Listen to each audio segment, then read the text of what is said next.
Ladies and gentlemen, wishing you a peaceful night full of rest and relaxation. Tonight we slip softly beneath the golden canopies of the ancient Persian Empire, where royalty once laid their heads, but not quite their eyes. You're surrounded by moonlit marble, the scent of saffron in the air, and the distant rustle of silk slippers echoing in a hall half the size of a modern airport. Somewhere ahead, behind golden doors inlaid with lapis lazuli, the King of Kings is supposedly asleep. But his eyes are watching you. So, before you get comfortable, take a moment to like the video and subscribe. But only if you genuinely enjoy what I do here. And if you're listening from a far-off land, do let me know your location and local time in the comments. It's oddly comforting to know who else is out there falling asleep together. Now, dim the lights and let's ease into tonight's journey together. You tiptoe barefoot across a floor, cool with polished stone, muffled by rugs woven so tightly that not even your guilt could crinkle them. On either side of you, incense coils lazily upward like bored serpents, the smell of cardamom and frankincense lingering like half-formed dreams. The year might be 486 BCE, or thereabouts. That's how time moves here, in regal shrugs. The great Darius, he reigns, and you are, somehow, a discreet guest in the most exclusive quarters of Persepolis. His bedchamber is not what you expect. There is no simple wooden frame or fluffy feather-stuffed mattress. Instead, you find yourself staring at a dais of polished stone, raised like a shrine. On it rests a bed frame plated in gold leaf, adorned with heavy fabric that might be purple, might be blue, depending on the lamp's flicker. The sheets, imported linen, soft as forgiveness. The pillows, not just embroidered, but practically whispered into existence by generations of trembling artisans. And lying there, in state more than sleep, is the King of Kings. Darius, or perhaps it's Xerxes tonight, wrapped in silken robes, embroidered with lions so detailed they appear to twitch in the torchlight. He looks asleep, but then again, he doesn't. You lean closer. His chest rises slowly, rhythmically. There's the faintest twitch of an eyebrow. But those eyes, perhaps they're open just enough to see. Perhaps it's a trick of the oil lamp. Or perhaps he really is watching you even now through the veil of a dream. Royal Persian slumber was rarely about rest. It was about presence, perception, power. Historians agree that the very idea of the king being unaware was politically dangerous. If you ruled an empire stretching from the Indus River to the Aegean Sea, going fully unconscious in a time before security cameras wasn't bravery. It was recklessness. There's an old saying attributed to an anonymous court servant: "The king's eyes close only after his empires," which sounds poetic until you realize it's also a warning.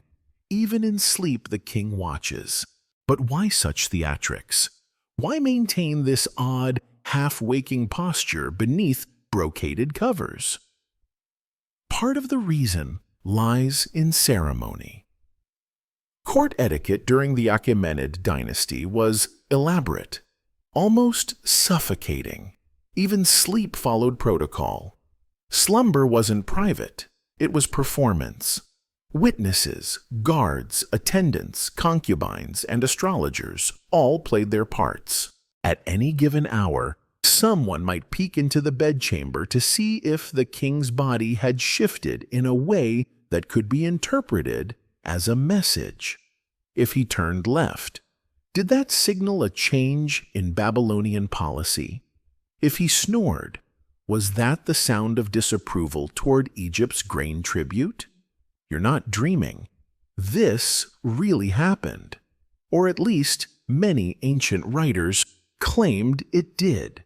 Historians still argue whether these nightly theatrics were exaggerated by court chroniclers, or if kings truly rehearsed their rest like stage actors. Now, you may ask, how does one actually train to sleep with their eyes open? Well, the short answer, you don't. Not in the full biological sense, but in ancient Persia, the trick was to appear alert while sleeping, often through a combination of positioning, lighting, and good old-fashioned intimidation. Some kings reportedly kept small reflective bowls beside the bed, designed to catch flickers of torchlight in a way that suggested their eyes were still shining. Others relied on trained bedchamber staff, experts in subtle presence maintenance. These were men whose job descriptions included standing perfectly still, brushing a fly off the king's cheek without waking him, or announcing in hushed tones, "He stirs," even if he didn't. You take a few steps back now, allowing yourself a wider view of the chamber. Every detail around you has been chosen for its psychological effect. The tall, flickering oil lamps cast shadows that seem to bow toward the royal bed. The stone lions carved into the footboard look out with silent authority. Even the draft from the silk canopy above stirs just enough to suggest movement where there is none. Behind a veil, a court musician plays a sleepy tune on a santur, soft, trembling notes that shimmer like stardust in water. The melody was likely chosen by an astrologer earlier that day, based on Mars being in retrograde. Yes, really. Sleep schedules and lullabies were sometimes adjusted based on planetary alignment.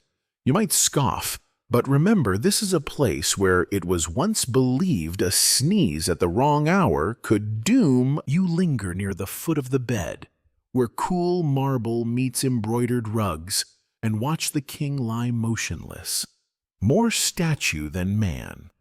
And while the room looks still, it hums with paranoia. Not that loud, panicked kind. No, this is the elegant, slow-burning sort. The kind stitched into every curtain fold, coiled into every ceremonial dagger under a guard's robe. This is the fear that whispers, not screams, the kind that makes a king pretend to sleep while secretly listening. Persian monarchs didn't just fear assassination, they expected it. It wasn't personal, it was just Tuesday. From Darius Wine to Xerxes and beyond, the concept of rule in the Achaemenid court was always tied to danger. You weren't merely a king, you were a target wearing a crown. And your enemies weren't always foreign. In fact, they usually weren't. Take Artaxerxes III, who allegedly began his reign by poisoning most of his extended family. A preventative bedtime measure, you might say. After all, fewer cousins meant fewer coups. Historians still debate whether the scale of that family massacre has been exaggerated over time. But the fact that it's considered plausible says enough. So if you were king, you couldn't just lie down and drift off. You had to manage your sleep, curate it, stage it. Sleep became as strategic as a campaign map. Rest was vulnerability, and vulnerability was unacceptable. You glance at the guards stationed just beyond the sheer curtains. Each one stands like a pillar. Immortals, they're called. Not because they actually lived forever, but because their numbers were maintained so precisely it felt like they did. If one fell ill, another filled his place instantly, with matching armor and similar face paint. It gave the impression of eternal vigilance. A clever trick, much like the king's sleepless slumber. And they weren't just muscle. These men were spies, confidants, body doubles, and sometimes even executioners. One wrong snore from the king could trigger 3 coded signals, 4 half steps, and the silent removal of an unlucky courtier. You remember reading about the pillow testers? Yes, that was a thing. In the court of Darius II, it said there were servants whose entire job was to sleep on the king's intended pillow for 3 nights prior, testing for cursed dreams, allergies, or slow poisons hidden in embroidered seams. A bad dream reported by a tester could have a pillow burned. A good dream? That one might become a state policy. And what about the air? Did you think the royal lungs inhaled just anything? Certainly not. Charcoal burners filtered smoke through honeycombs. Petal-drenched fans kept the scent of jasmine and cloves swirling through the room. Sometimes herbs were tucked behind drapery seams, not just for aroma, but to mask toxins or dispel ill omens. Even the temperature was a statement. If it were too warm, enemies might think the king was unwell. Too cold, and they might assume a death was being concealed. You're beginning to notice a pattern here, aren't you? In the royal Persian bedroom, nothing was random. Not even the way the king appeared to sleep. That was, perhaps, the strangest and most ingenious layer of this empire's bedtime theater.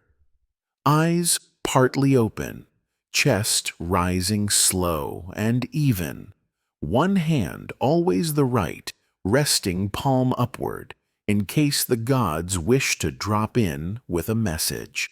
That gesture, scholars still puzzle over it. Some claim it was simply tradition, drawn from Zoroastrian prayer stances. Others believe it was symbolic readiness, ready to receive, to bless, or to judge. And then there are those who wonder if it wasn't a bluff at all, but a genuine attempt to keep watch over his soul, even in sleep.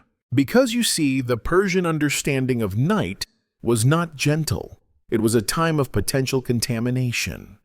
Zoroastrian cosmology taught that darkness was not just absence of light. It was an active, opposing force. Ahriman, the evil spirit of chaos, was believed to slither through the shadows when the sun disappeared, weakening humans at their most vulnerable.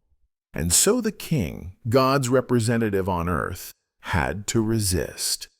Even in rest, he had to perform alertness. To surrender fully to sleep might invite darkness into the body itself. You wonder how any man could survive this pressure, this 24/7 vigilance masquerading as decorum. The truth is, many didn't.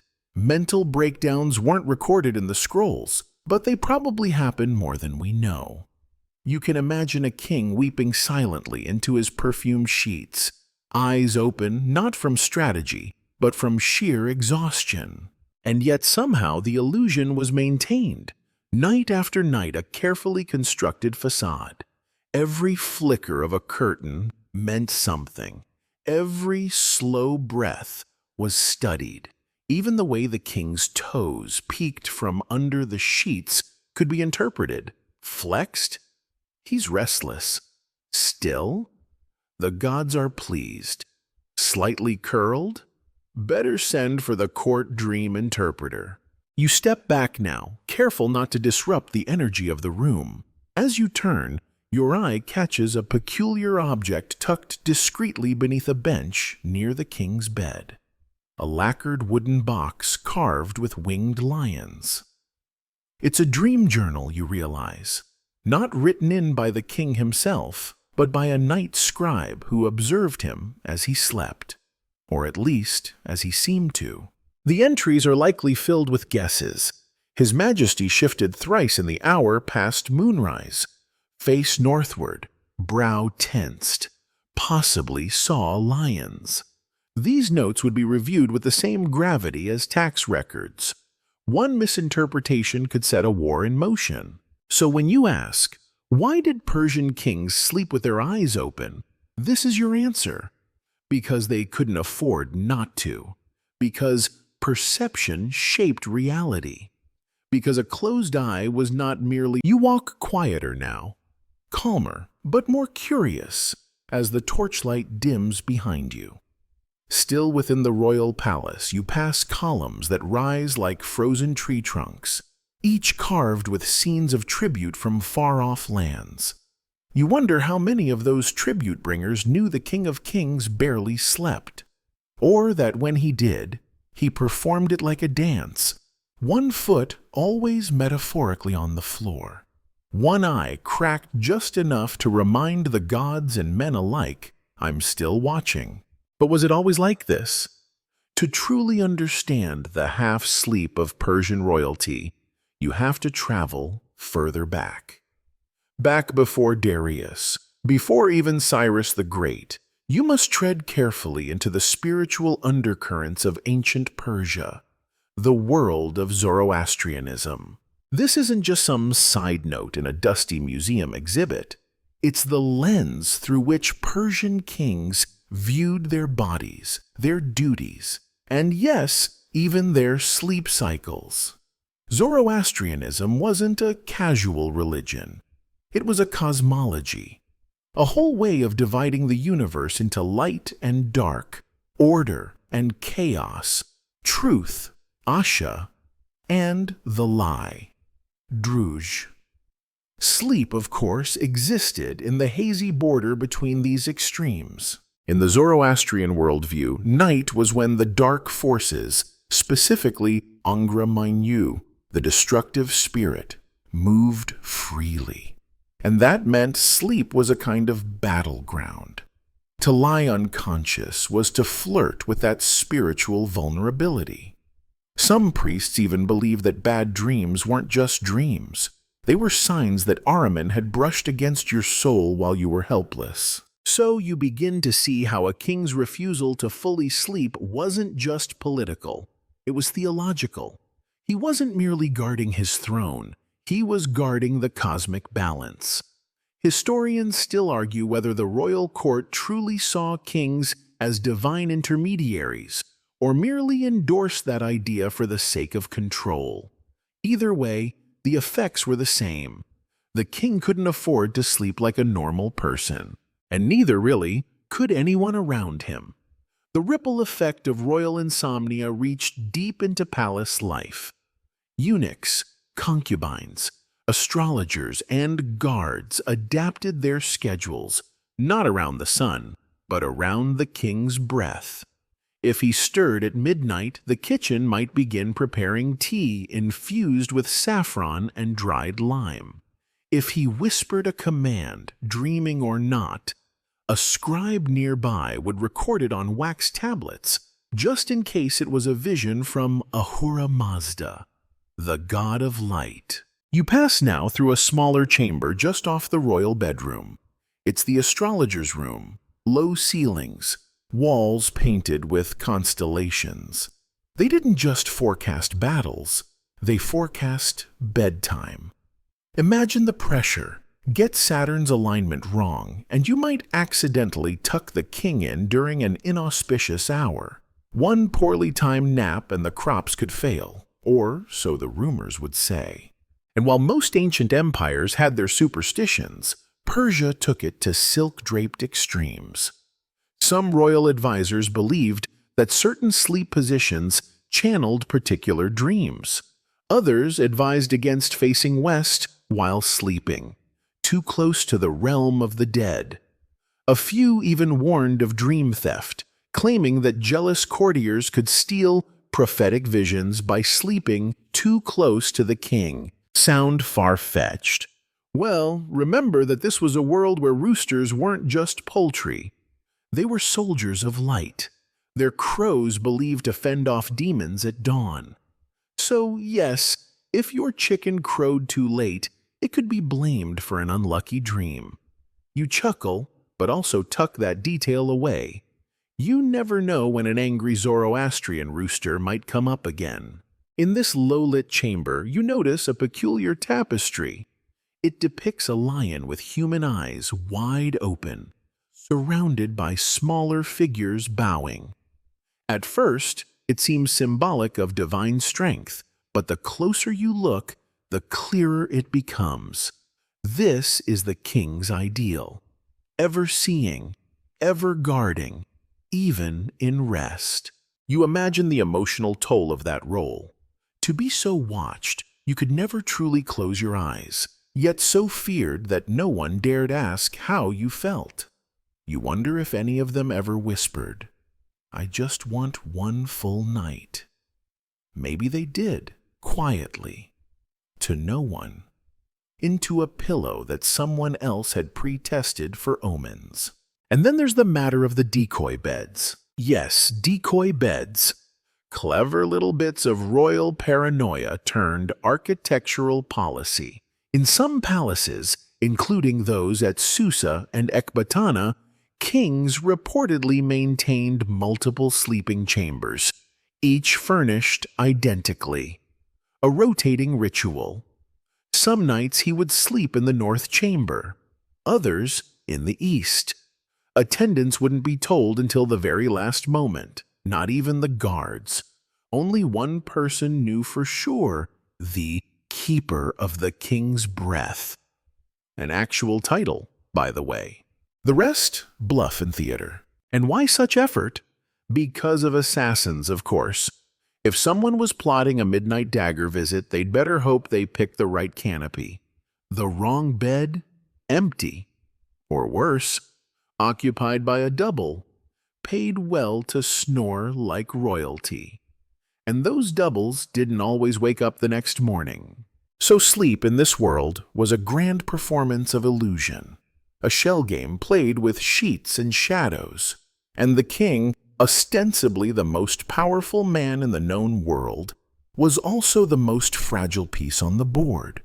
Wrapped in gold, yes, but walking barefoot through dreams he dared not fully enter. You pause for a moment beside a cedarwood chest marked with burnished gold script. Inside, dozens of tiny hourglasses, not for timing meetings, but naps. The court physicians believed sleep should be broken into controlled spans, never longer than 40 minutes at a time. Enough to refresh, but not enough to sink into the vulnerable deep.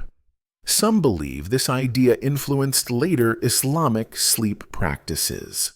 You turn a corner now into a quieter part of the palace, the kind of hallway meant only for those who move without being noticed. The torchlight flickers along polished stone, and for a moment, you imagine what it would be like to be one of the unseen many. The pillow testers, the incense grinders, the whisper catchers stationed outside the king's bedroom door. Because while the eyes of the king may have stayed open, it was the ears of his empire that never slept. You've already felt the tension of royal insomnia, but here's where it sharpens. Into silence, subterfuge, and shadows. Welcome to the world of royal spies. Now you may think of espionage as a Cold War invention, all wiretaps and hidden cameras. But the Persians, they had an entire internal network centuries earlier, brilliantly simple and deeply unsettling. Known today, thanks to Greek accounts, as the king's eyes and ears, these were not just military scouts or diplomatic messengers. They were professional listeners, embedded at every level of society, tasked with reporting not just actions, but moods. Yes, moods. If a governor in Sardis seemed a little too cheerful at tax collection, it was noted. If a satrap in Bactria was seen sighing a little too often at court speeches, it was recorded. Even how quickly someone bowed could be interpreted as rebellion or indigestion. Historians still argue whether the scale of this surveillance was exaggerated by later enemies like Herodotus, but there's no doubt it existed and was feared. But what does this have to do with sleeping with your eyes open? Everything. You see, this constant awareness of surveillance didn't just affect the governed. It infected the governors. The king himself wasn't exempt from the paranoia his system created. Imagine lying down to sleep in a palace filled with informants, some loyal, some ambitious, some bitter, and not knowing which is which. You picture the king's bedchamber again. Only now it feels less like a sanctuary and more like a stage. He lies there, motionless, eyes half-lidded, unsure if the man pouring his tea is a servant or a snitch. And if you think that it's exhausting, wait until you hear about the food tasters. You pass a small alcove lined with silver trays and decorative bowls. This is the royal preparation area, where meals were laced not just with spices, but with suspicion. Every single dish, yes, even pomegranate seeds, was tested by one or more food tasters, not just for poison, but for energy. Was the cook in a bad mood? Too much salt? Was the lamb oddly tender? Maybe that meant something. There were debates about this, serious, documented debates, among the palace staff. At least one king, according to scattered records, refused solid food after dusk entirely. Too risky. He preferred sipping warm goat's milk infused with herbs, supposedly blessed by fire priests. Was this a spiritual precaution? A dietary quirk? Or just a desperate attempt to get a full REM cycle without vomiting from anxiety? No one knows for sure. What we do know is that these rituals went deep, down to the linens. Court rumors spoke of sheets blessed in secret temples, or stitched with coded prayers in invisible ink. One pillow might be lined with crushed lapis lazuli for psychic protection. Another might be tossed in the fire for causing too many nightmares. You think back to the night scribes, the ones tasked with recording the king's breathing patterns. Some, it's believed, began to track patterns in moonlight angles. Others watched the flicker of oil lamps to predict if sleep would be successful that night. And yet there was no success, not in the way you or I would define it. No 8-hour stretches, no dreaming of fields and fountains. Just short bursts of rest broken by muttered orders, suspicious glances, and the occasional emergency evacuation to a different chamber. Because even the palace's walls couldn't always guarantee safety. Some kings kept escape tunnels, not metaphorically, literally. Small slanted corridors that led beneath the palace grounds, known only to a handful of architects and the royal inner guard. These tunnels weren't built for battle. They were built for bedtime. If the king sensed an ambush coming, too many sandals in the hallway, too many whispers behind drapes, he could be gone in under 5 minutes, nightgown and all. And yes, there were decoys too. Wooden mannequins dressed in royal robes, laid out in the visible bed. Just lifelike enough by lamplight to fool an assassin into thinking they'd succeeded. These aren't legends. Similar techniques appear in Chinese, Indian, and even Roman sources. But the Persians? They were early adopters. You pass a stone bench and pause, noticing a faint carving on its underside. A lion with 2 sets of eyes. Not mythological, symbolic. One pair open, one closed. The message is clear.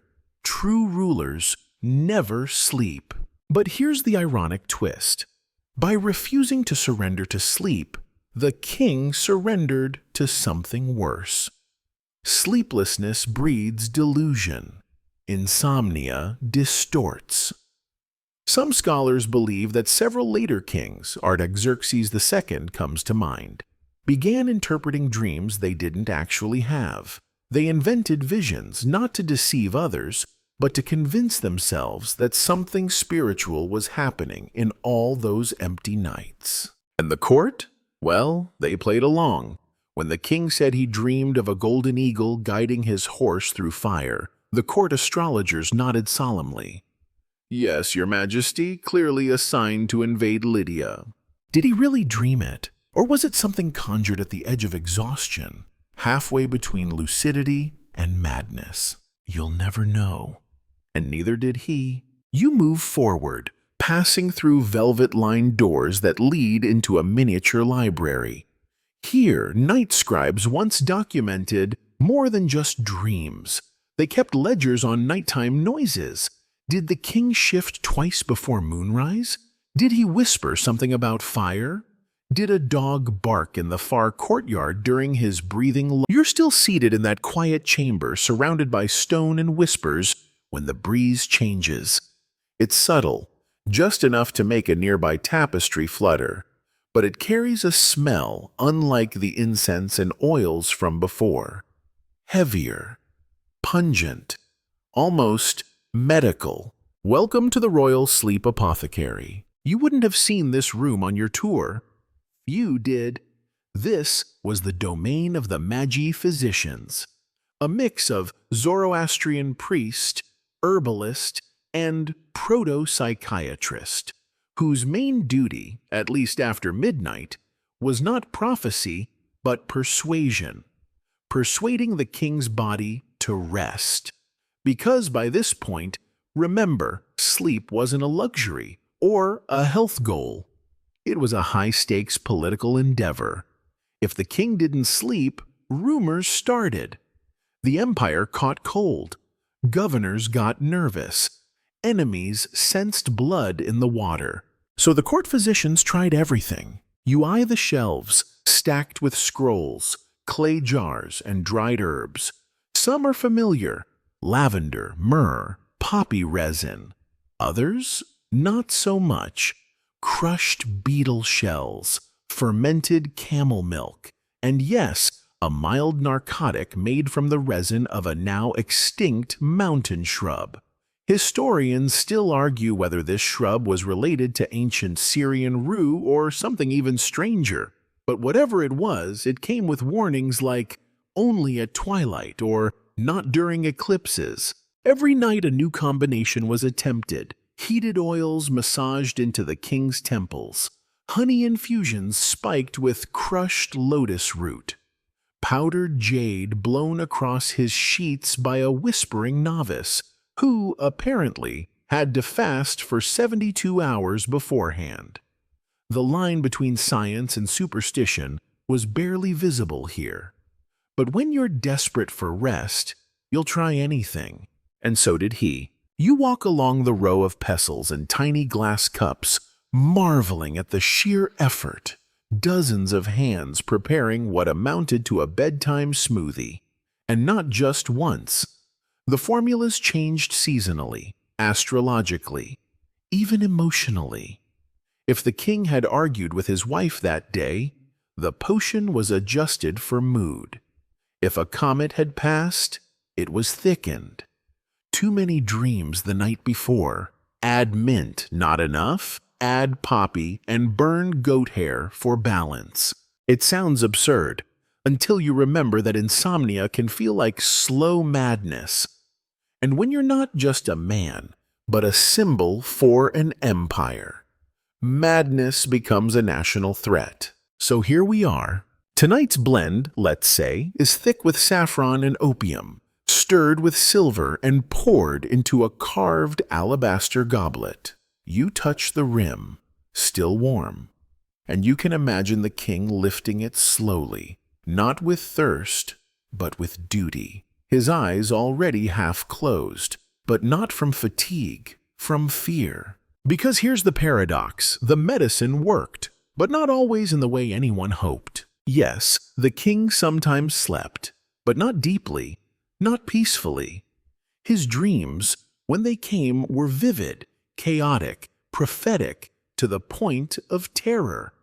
Flying beasts, burning rivers, his own head turned into a flaming crown. The physicians kept logs of all this, handed over to the Magi for interpretation. And oh, the interpretations! One dream of a bleeding lion led to a sudden change in tax law. Another, of blackened wheat fields, sparked a 2-year grain hoarding policy, all because sleep, rare as it was, became a kind of oracle. So what started as a medical pursuit ended in a mystical spiral, and everyone played along. Of course, not all doctors believed in this system. There are traces, fragments from banned scrolls, suggesting that some court healers tried to take a firmer, more modern stance.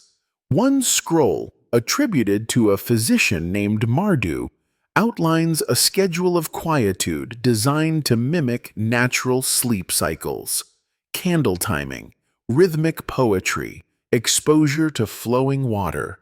Honestly, it sounds like a deluxe wellness retreat. Did it work? Hard to say. Mardu disappears from records a few months later. Maybe his theories were too radical. Or maybe he gave the wrong dream interpretation one night and ended up in the crocodile pit. Yes, there really was a crocodile pit. We'll get to that. Anyway, back to the potions. One of the most fascinating quirks in this whole apothecary operation was the belief that sleep had a direction, as in north sleep versus south sleep. If you slept with your head facing east, you were said to dream of the future. West, you dwell on death. The king's bed was rotated weekly to control the spiritual compass of his dreams. One servant's entire job was to ensure the alignment was correct and to adjust for lunar shifts. Imagine explaining that on a resume. The linens themselves were dosed, stitched with threads, soaked in tinctures of date oil and blue lotus. It wasn't enough to drink sleep. You had to inhale it, touch it, breathe it from your own embroidered pillow. And yet, none of it brought true rest, because the king was not just battling insomnia, he was wrestling with a world where rest was risk. You lean against a nearby table where a faint drawing has been etched into the wood.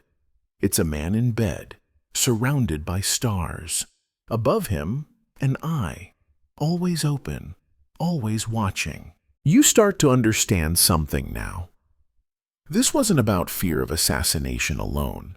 It was the burden of knowing that the entire empire relied on his alertness, even in dreams, especially in dreams. You glance back at the door to the hallway, wondering how many times it creaked open during the night to let a whisper in. A new prophecy, a warning, a midnight decision. There's something almost tender about it now, isn't there? You, following his footsteps through moonlit colonnades, stillness wrapped around you like a silk shawl, imagining the sound of his bare feet on polished stone, the lullaby drifting out like mist from his throat, and all around him, around you, an empire pretending not to notice its king's insomnia. You find yourself in the garden now.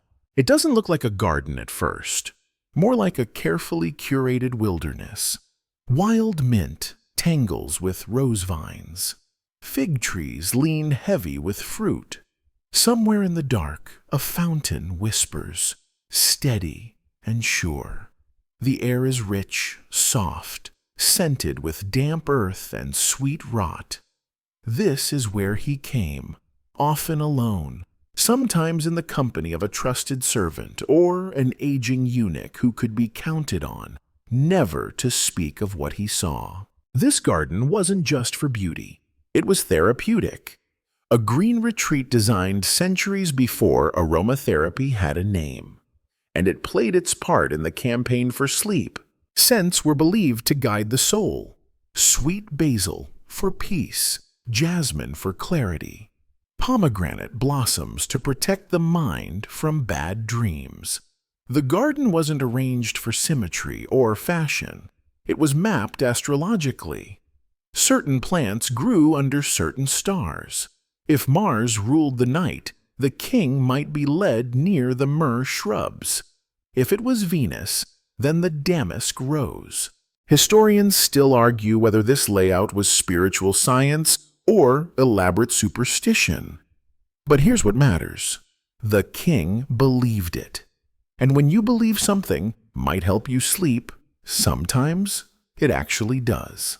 Sometimes you pause at the base of a sycamore fig, its bark etched with tiny symbols, some protective, some devotional, some probably scratched in by bored gardeners. Beneath it, a low bench of polished stone. This was where the king would sit, eyes closed, but not asleep, listening to the rustling leaves and the trickling water, trying to remember a time before duty made his eyelids heavy and useless. And here's a detail you didn't expect. The garden had a night choir. Not musicians, not professionals. Servants, mostly older ones. Those too frail for labor but too trusted to dismiss, were taught to hum specific tones at specific hours. Not melodies exactly, just layered frequencies, soft and low, that rolled across the garden like a breeze. Some scholars claim this was an early form of binaural therapy, though of course nobody called it that. They just said it was how the plants sleep. And, by extension, how the king might too. You move deeper into the garden, past a pair of stone lions smoothed down to sleepy cats by time. Here, under a carved awning, rests the water organ.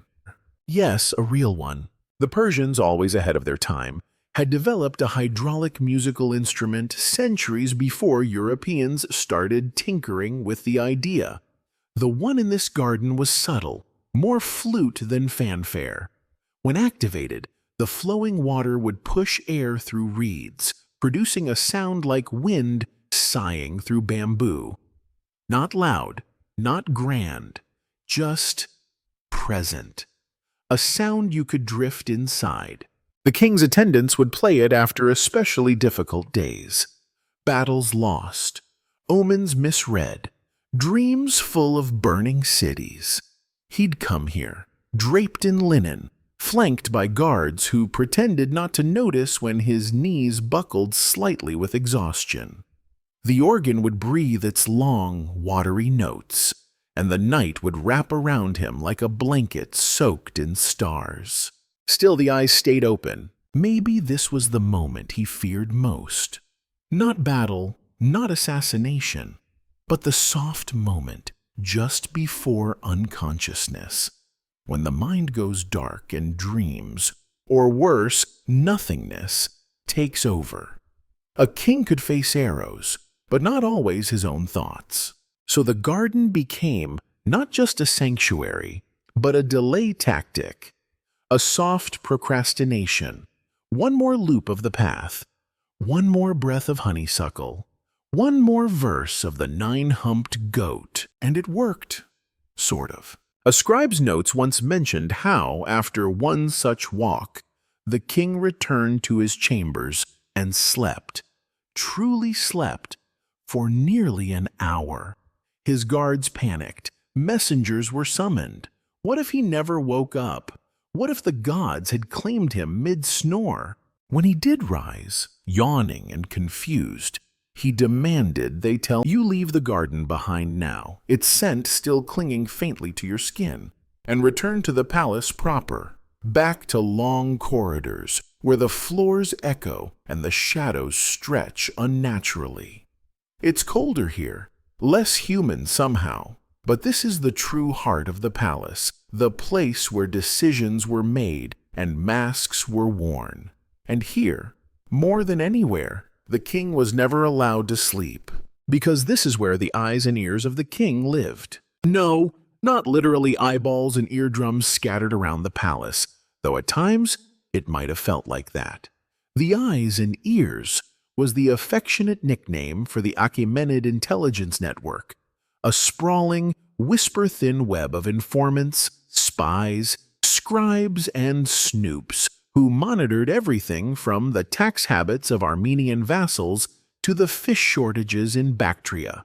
They were everywhere, and you can bet your last pomegranate that they reported on the king's every blink. If he nodded off during an audience, it was recorded. If he canceled a midnight consultation with a priest, noted. If he stayed in the bath too long, eyes closed under steam, communicated across provinces within the week. The king knew this. Of course he did. After all, he created the system. But knowing doesn't make it easier to live inside. The watcher is always, in some small way, watched. Historians still argue whether the eyes and ears acted as a check on royal power or as a paranoid surveillance state. Either way, they created a palace atmosphere where everyone, was always performing. And in such a place, real sleep becomes a liability. Because what if you dream aloud? What if you murmur something unguarded, something that sounds like doubt? Better to stay awake, or at least look it. There's a famous anecdote, perhaps apocryphal, of a king who slept with a small mirror hanging above his bed. Not to admire himself, but so his attendants could see, without disturbing him, whether his eyes were still open. If they were closed for more than 3 minutes, wake him immediately. You find yourself now in a small annex room just off the Hall of Columns. This chamber was once a scriptorium, though tonight it's empty save for a low table, scattered scrolls, and a silver lamp burning low. Here's where the night scribes worked. Their job? To document everything that happened while the king pretended to sleep. The creaks, the visitor requests, the flare of torches on the horizon. If a dog barked near the western gate, they'd note it.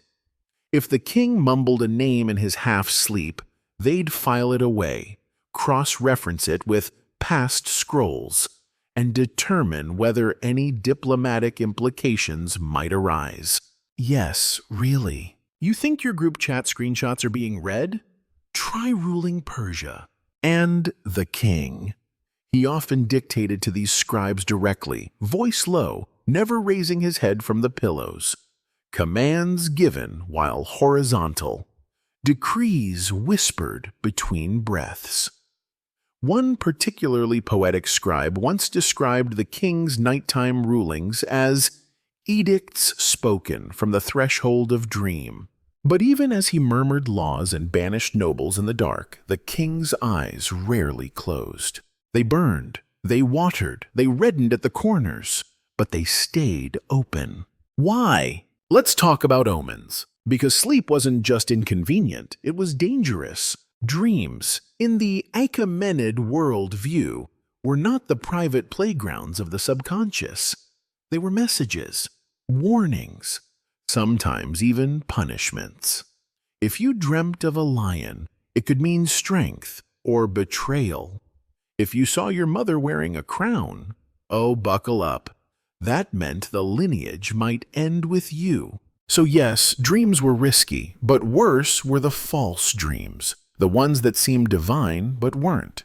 The king had a whole team of dream interpreters whose main job was separating true visions from empty wind. Which makes you wonder, if he saw something terrible in a dream, would they really tell him? Historians still argue whether dream interpreters acted as protectors or manipulators, but the result was the same. The king began to fear dreams altogether. No dreams, no danger. No sleep, no dreams. There's one scroll, cracked and half erased, that speaks of a particular dream, a reoccurring one, apparently. In it, the king stands at the mouth of a cave. Inside, he hears the voices of his ancestors arguing, but when he steps inside, they fall silent. He walks deeper and deeper, until he realizes there is no end to the cave, and his eyes are still open. Even now, scholars debate what this might have meant. Fear of legacy? Isolation? Something else? But here's the thing. The king never admitted having this dream. It was found in a personal servant's journal, hidden in a cloth pouch behind a water urn, which raises the possibility that someone saw him sleep. That, at least once, those eyes did close. You ascend slowly now, up the stone spiral, worn smooth by centuries of cautious footsteps and royal hesitation. The staircase curves tighter than expected, wrapping around itself like a secret whispered too many times. Your hand trails the wall as you climb, feeling the gentle indentations, places where fingertips, over time, pressed into history. At the top, a door, no gold, no seal, just aged wood and a simple latch. You push it open, here it is. The hidden chamber. Not quite a bedroom, not quite a shrine. More like a cross between the two, a modest space just large enough for a mat, a bowl of water, a niche with a flickering lamp, and a carved inscription in Old Persian that translates roughly as, "Silence serves no court, yet sometimes it heals the king." This was where the king came to sleep, if he ever did. And yet no attendants were allowed here. No scribes, no eyes, no ears, just the rustle of the wind through narrow slits in the wall and the hush of stone against bare feet. Here, at last, you might imagine him, curled on his side, cloak pulled over his shoulders, breathing evenly. But look closer, the mat's worn only at one end, the pillow? Untouched. So maybe not. Historians still argue whether this room was a sanctuary for rare naps or merely a decoy, yet another performance in a palace obsessed with control. Either way, it tells us something. Even kings needed the idea of rest, if not the reality. You sit for a moment on the edge of the mat, tracing the grooves on the floor. They don't form a pattern, not a known one anyway, just long, shallow lines like something was dragged here again and again. A restless pacing, a repeated ritual, and then it hits you. He wasn't sleeping here. He was meditating, not in the way we picture it. Cross-legged serenity, incense swirling, a mantra or two. No, this was older, stranger. He would lie flat on his back, arms at his side, and simply listen, for hours, to the stone, to the wind, to the pulse of his own kingdom, carried on the breeze and the blood. One account from a visiting Babylonian priest describes this as the king's ghost discipline, a kind of half-sleep where the soul hovers but never leaves. Not quite awake, not quite dreaming, hovering just above the skin, just beneath the veil of consciousness. You try it, just briefly. Lie back, breathe shallowly. Imagine every sound is a secret meant only for you. The wind through the slits becomes a whisper from a far-off mountain. The crackle of the oil lamp becomes the sizzle of news from Sogdiana. Your heart, soft but steady, is the empire's drum. But even here, in this hidden place, you suspect the king's eyes remained open. Not out of duty now, but fear, because this is where the dreams changed. You see, as time passed, they didn't go away. If anything, they evolved, became waking visions, daymares, shadows that danced in torchlight, figures seen in the corner of his gaze, and worst of all, the dreams that arrived when his eyes were open. These weren't sent by the gods, or ancestors, or the divine river. These were born from exhaustion, from memory loops and political anxiety and a diet far too rich in goat cheese. One court physician recorded a curious symptom. The king began seeing blue fire around certain people, advisors he no longer trusted, guards whose faces looked too similar. He sees flame in flesh, the physician wrote, and believes it means betrayal. We'd call it hallucination. They called it divine sight. Either way, it became harder and harder for the king to distinguish rest from reality. Sleep became not just an inconvenience, but a predator. One that lurked behind every blink. So he came to this room not for escape, but for containment, to keep the visions in check. And now you're here, listening, still, and you begin to understand the weight of it all. Because here's something no scribe ever wrote, but you feel it in your gut. Being king wasn't about ruling. It was about enduring, outlasting whispers, outlasting rivals, outlasting sleep. Outside this room, the palace breathes. Guards exchange shifts. Oil lamps are trimmed.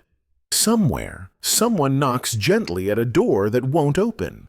But up here, you could almost believe the world is paused. Almost. And then a small detail catches your eye. In the far corner, barely visible, a tiny jar with a hardened cork. You pick it up. It rattles faintly. Inside, dried petals, crushed herbs, lavender. You descend now, slowly, back down the spiral stairs, each step a soft drumbeat in this long lullaby of empire. The silence feels heavier than before, not just absence of sound, but the kind that accumulates in old stones, in places too long watched, too little spoken.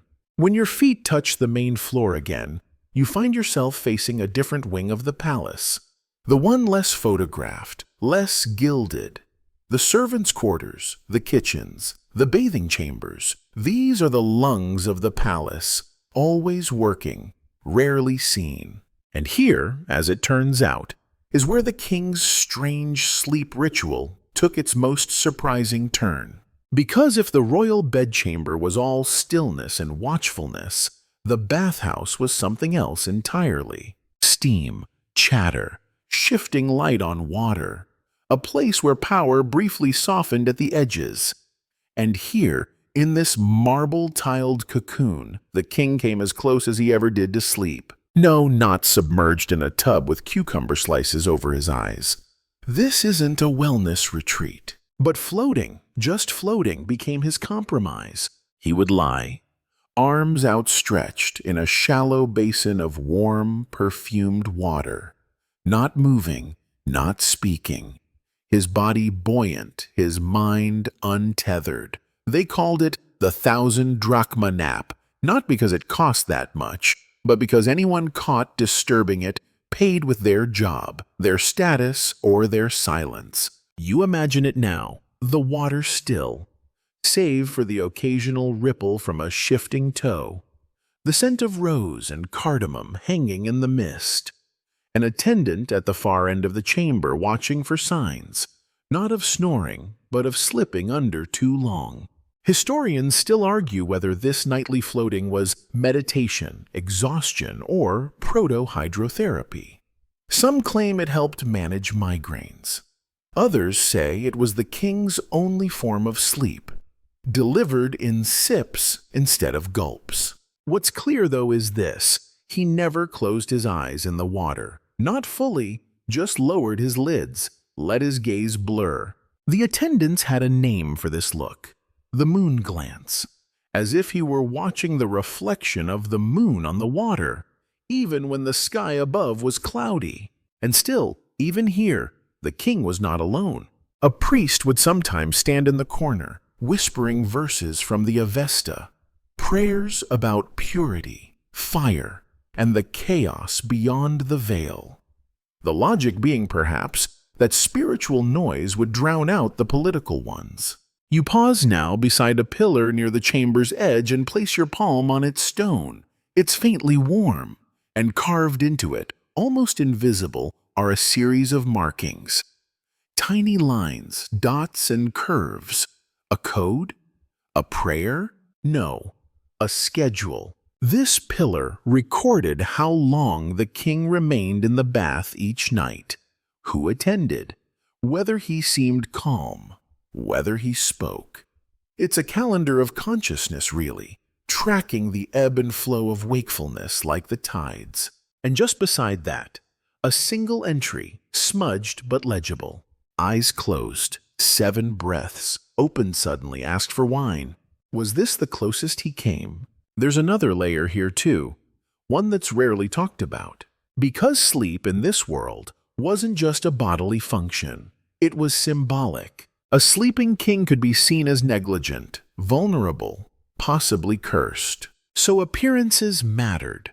If he dozed too deeply, rumors spread. If he dreamed too vividly and spoke of it publicly, priests and counselors had to convene to interpret. It became a liability. And in the royal baths, his one refuge, he tried to float above it all. Let's talk about the wine. Yes, he drank it. Not often, and never in public. But records show a special blend, created just for him. Fermented grape with saffron, honey, and a few crushed poppy seeds. Historians still argue whether this wine was medicinal or recreational. But some speculate it acted like a soft sedative, a liquid whisper, enough to make the world slow, not vanish. You picture him now, head resting on the marble edge of the bath, goblet in hand, watching steam rise like dreams that never quite formed. Not quite sleeping, not quite awake, and this delicate balance, this tightrope walk of wakefulness, was maintained for years, decades even. But cracks began to show. His hand trembled more. He mistook names. He sometimes spoke to people who weren't there, old friends, long-dead advisors, maybe even enemies. The baths grew longer, the wine stronger, and still, the eyes stayed open. Because here's the core of it, the thing no scribe dared record, but every servant knew. He didn't fear death. He feared waking up to find it had already happened, that somewhere, somehow, he'd blinked. The next morning, if it's even morning, because time here has begun to soften like overripe figs, you find yourself in the Hall of Miniatures. That's not its official name, of course. The scribes called it the Archive of Imperial Scenes, but the servants had a simpler term for it, the Miniature Hall. Because here, inside dozens of gilded alcoves, were tiny recreations of royal moments, coronations, hunts, feasts, battles, weddings, funerals, all done in exquisite scale.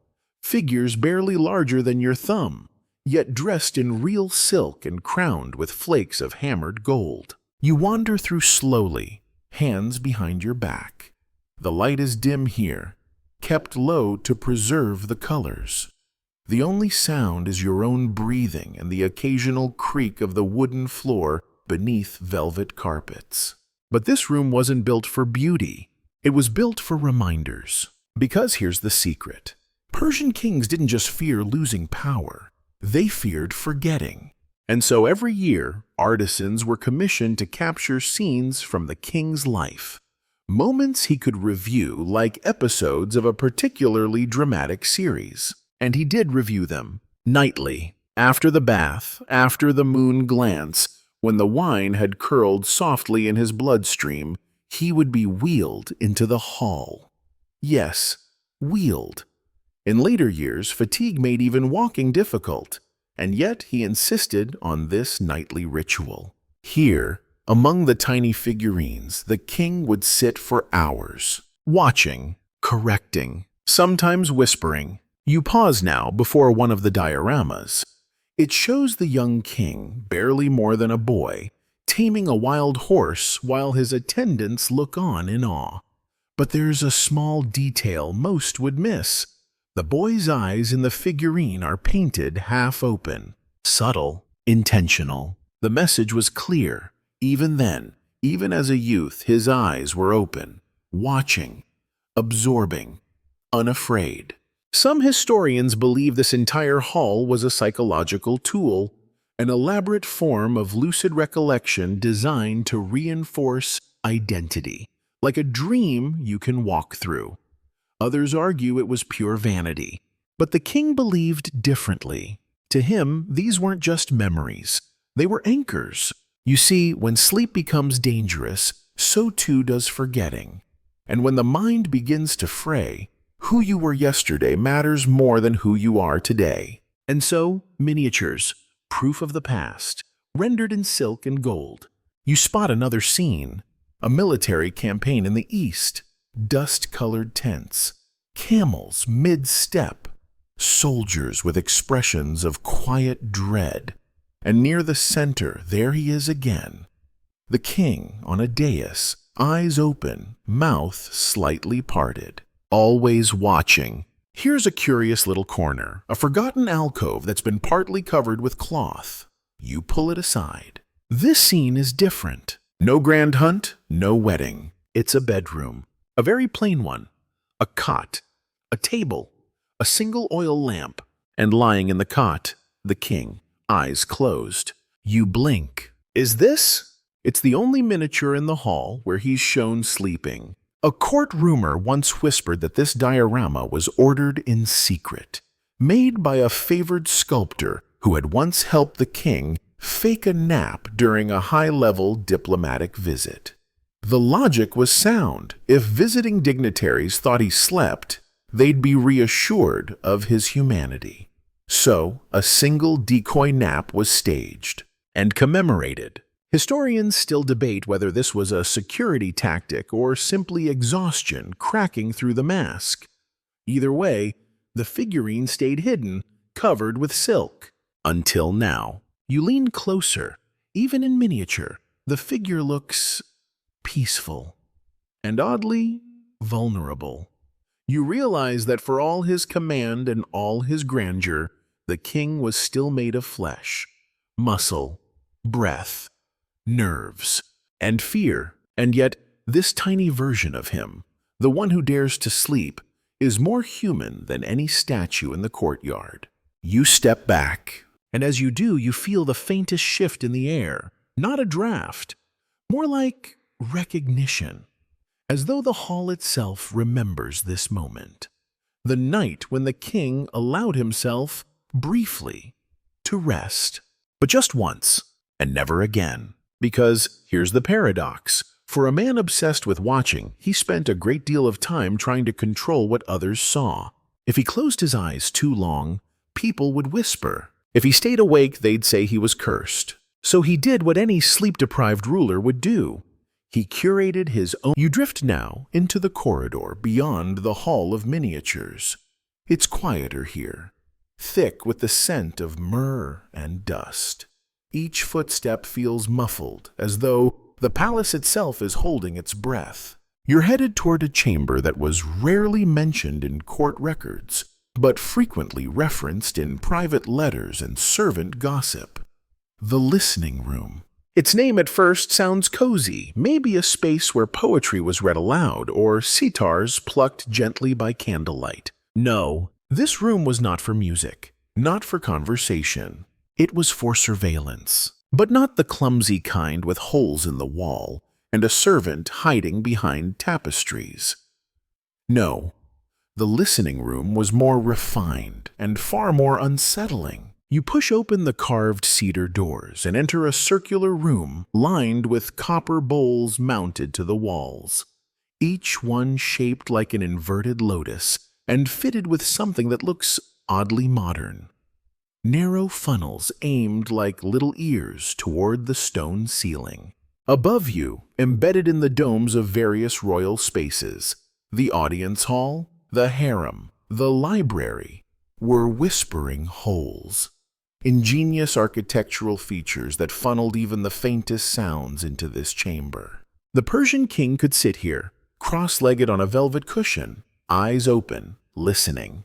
To everything, to everyone, whispers from lovers, idle jokes from advisors, plotting from distant cousins, even the rhythm of footsteps. And he never commented. He just listened. For hours. The attendants called it night watch, but not in the military sense. This was surveillance as meditation, as insomnia, as obsession. Imagine it. The flicker of a single oil lamp casting looping shadows across copper bowls. A king seated silently in the center, head cocked slightly, like a hunter tuning in for the footfall of prey. Sometimes he took notes on scraps of parchment he later burned. Sometimes he muttered, barely audible, "He thinks I'm deaf. He forgets I hear with my sleep." Sleep had become his excuse and his strategy. "Forgive me," he'd say to a visiting emissary. "I am not sleeping well these days." And then he'd parrot back a detail the man had whispered in private 2 nights earlier. One ambassador from Lydia reportedly wept after such an encounter, not from fear, but from confusion. "He's a man," the ambassador wrote, "and yet he hears like the gods." Historians still argue whether the listening room was built out of paranoia or practicality. Some suggest it was the idea of a former architect-priest who'd once designed temples that could speak. Others believe the king, ever sleepless, simply wanted company, and this was his version of bedtime stories. But the unsettling truth remains. Even the walls whispered to him. And here's the fringe tidbit that might make you glance over your shoulder just slightly even now. They say once the king finally died, the listening room stayed active. The bowls still picked up sounds, and someone kept returning to sit at the center. Not a prince, not a priest, a little girl, daughter of a servant, born in the palace. She would slip into the room at night and sit cross-legged on the cushion, listening. "I hear him," she said once to a kitchen maid. "Hear who?" "The king," she replied. "He talks in the bowls." Whether this was grief, imagination, or a more ancient form of memory, well, historians don't agree. But the room, undeniably, had a pulse. You walk slowly now, running your fingers along one of the copper bowls. It's warm to the touch, warmer than it should be. You tilt your head. For just a moment, you think you hear something faint. A sigh? A footstep? The soft scrape of stylus on parchment? Or perhaps it's just the palace breathing. After all, this place never truly slept. Neither did its king. And neither, it seems, do you, at least not yet. But you are getting closer. The weight of the air, the steady rhythm of this tale, the way even facts now feel like dreams you once had and forgot. Yes, sleep is near. But first, let's go a little deeper. There is one room left on this floor, nestled like a secret between. Now, as you step away from the listening room, a strange sensation creeps over you. It's not dread, but an almost ancient recognition, as if your body knows the next step in the journey before your mind does. The corridor before you grows narrower, colder, with each passing moment. The walls now more worn, the floor slick with the sheen of time. There's a palpable shift in the air, a heaviness that might just be the presence of history itself, hanging around like an old, stubborn fog. You're approaching the last room on this floor. And the peculiar thing about this room, its location wasn't noted in the official plans.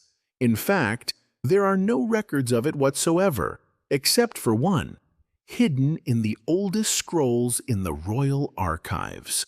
A note that says simply, "The Dream Chamber." Now, of course, you're thinking, a dream chamber? That sounds like a place where kings would go to rest their weary heads, surrounded by soothing scents and soft pillows, to let their minds wander into the blissful oblivion of sleep. But not here. You step through the door, and it's like entering a different dimension. The room is small, yet somehow vast, stretching infinitely in the corners of your mind. The walls are covered in deep blue velvet, embroidered with silver threads that glint in the soft light from an overhead oil lamp. But the strangest feature of the room is the ceiling. It's not just a ceiling, it's a sky, a painted sky, alive with stars, clouds drifting lazily across, as if the very essence of the night itself has been captured and brought indoors. The stars are so detailed you half expect them to shimmer. And in the center of the room, beneath that ethereal sky, is a single object, a large circular bed, draped in soft furs, with silken sheets that appear to ripple with a breath of their own. You've heard of opulent thrones, but this seems more like a throne for the spirit, a place meant for the king to settle into, not just his body, but his soul. As you approach, the faintest whisper seems to swirl around the room. It's not a voice, not exactly. It's the sort of soft rustling you might hear when standing under trees in a gentle breeze. And yet, you feel the weight of something greater here. In ancient Persia, it was believed that the kings, the Shahenshahs, didn't merely rule the physical world. They were the intermediaries between heaven and earth, the bridge between the mortal and divine. And that's why this room was created. The dream chamber wasn't designed for sleep, not exactly. No, it was for dreaming, in the purest, most mystical sense. It was said that the king, in his nightly rituals, would lay here for hours, his eyes wide open, staring at the painted sky above. Some say this chamber was where the king connected with his ancestors, where he could consult the heavens, ask for guidance, and receive answers through visions or messages that came in whispers. Others believe the king's true function wasn't ruling by sight, but by dreams, and that he was supposed to act not on what he saw in the waking world, but on what he sensed in the unseen world, in the dark corners of the mind. Historians still argue about the exact purpose of the dream chamber. Some insist it was a symbol of the king's power over both realms, earthly and divine. Others believe it was a necessary step in a complicated ritual to ensure the king's reign would be blessed by the gods, that he could hold the empire together through the collective power of dreams. And yet, as you stand here, underneath that velvet sky, there's a growing sense of unease, because while the king might have believed he could reach the heavens from this room, there's something deeply tragic in its design. This was a chamber for waking dreams, a place where the mind was free to roam, to receive, to interpret, but with no clear exit, no line between the dream world and reality, no assurance that one could return. And the king, he grew so accustomed to the space between sleep and wakefulness, so comfortable in the blur of this twilight realm, that he began to lose track of the boundaries. How he lost himself, no one knows for sure, but the stories say that one night, during one of his many hours in the dream chamber, the king disappeared. Not physically, his body was found the next morning, still in his bed, but his mind, his spirit, some believed it had never fully returned. And that was the last night he was ever seen awake. It's a strange thought now, isn't it? You're standing in a room meant to dream, but it feels more like a tomb for thoughts, a place that exists outside time, outside sleep, where nothing can be fully grasped. Maybe for a king, there was no peace in sleep, only the unbearable pressure of always needing to stay awake, to never miss a whisper. And yet, here you are, in the very place where that sleep deprivation, that quest for control, finally blurred into a restless eternity. This room is a relic of his sleeplessness, an eerie artifact of a king who might have ruled the earth, but never quite. The room feels impossibly still now, as if the very air has thickened in the aftermath of all you've just experienced. The weight of silence presses against your chest, and for a moment you hesitate. The air tastes different here, familiar, yet charged with a presence that belongs to another time, another king. You inhale deeply and slowly. The scent of lavender and leather blends with the faint trace of ancient wood. You can't help but notice the odd beauty of it. This place, this chamber, was not meant to be a sanctuary of peace. It was an extension of the king's mind. It was built to house his insomniac thoughts and to serve as a stage where his waking dreams could unravel. Yet, there's a serene stillness that falls over you, almost as if this room knows the depths of the king's unrelenting need for control. And somehow, by this very act of seeking control, it conquered him. Moving carefully, you take a few steps back from the bed and toward the far wall. There's an ornate tapestry here, one that you almost missed, hidden behind a veil of shadows. It's embroidered in gold thread, though age has dulled its shine. The scene depicts a towering figure standing proud atop a mountain, gazing down upon a kingdom. You recognize it at once. It's the king. His face calm and resolute, his hands stretched wide as if welcoming the world below him. But there's a strange detail. The king's eyes, open wide, but too wide, as if unnaturally so, are locked onto the stars above him. And once again, you feel that unsettling pull.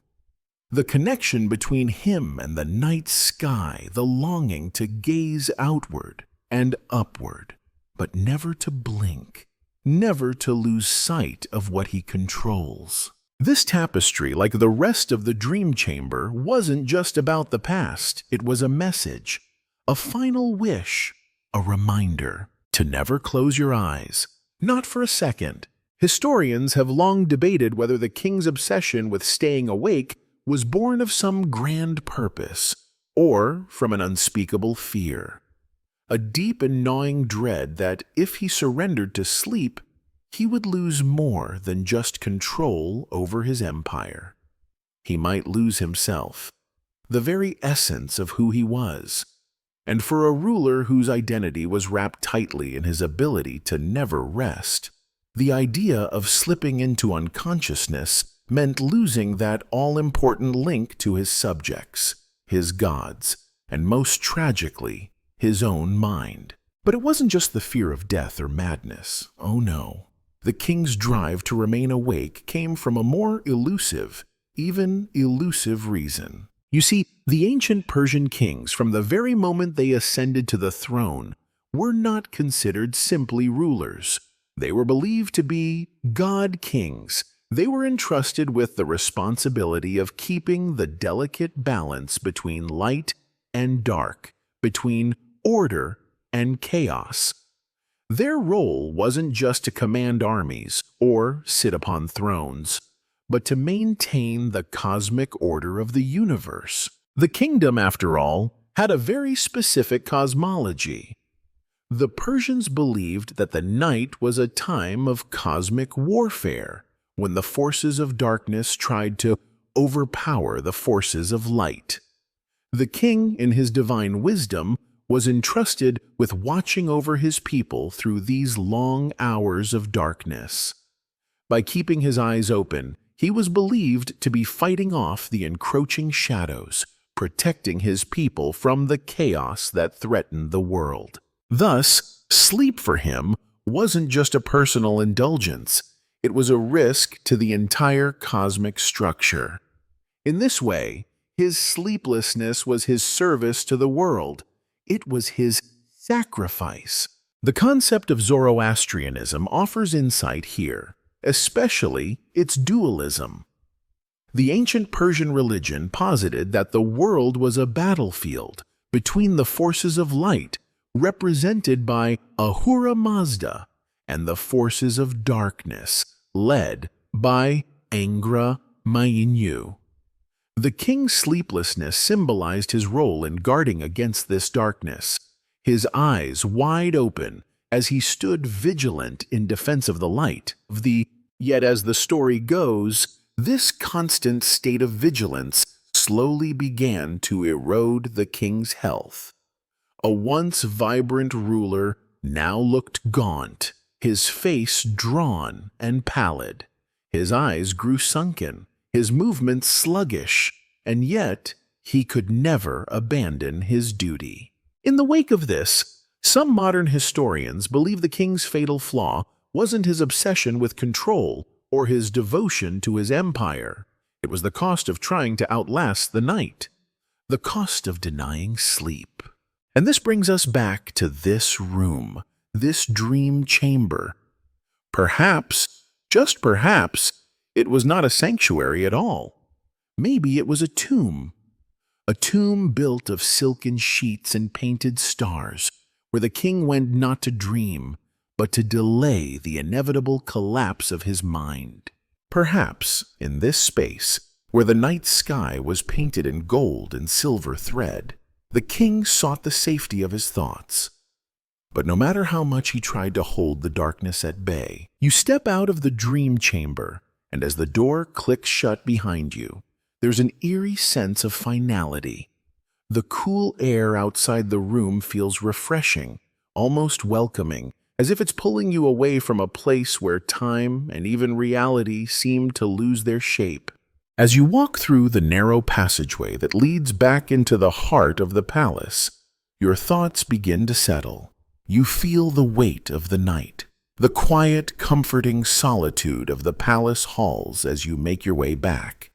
But there's something about the corridor that doesn't sit quite right.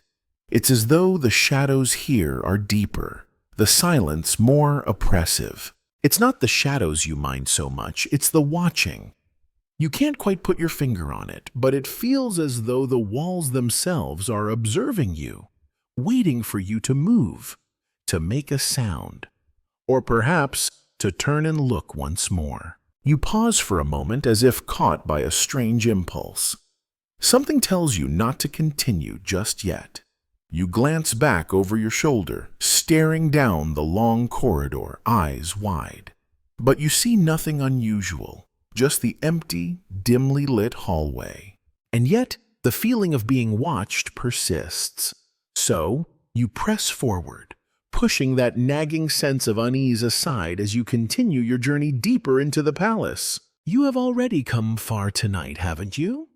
So much about the king's life, his struggles with sleep, and the burden of his divine responsibility has been revealed to you. But there's something more, something even stranger still, that you sense you haven't yet encountered. In the deepest recesses of the palace, far beyond any realm of sleep or wakefulness, lies the final piece of this haunting mystery. You can feel it just out of reach, hovering on the edge of your consciousness, tempting you to uncover it. As you approach the end of the corridor, you come to a large door, carved with intricate patterns. The wood is dark and worn with age, its surface dappled by time.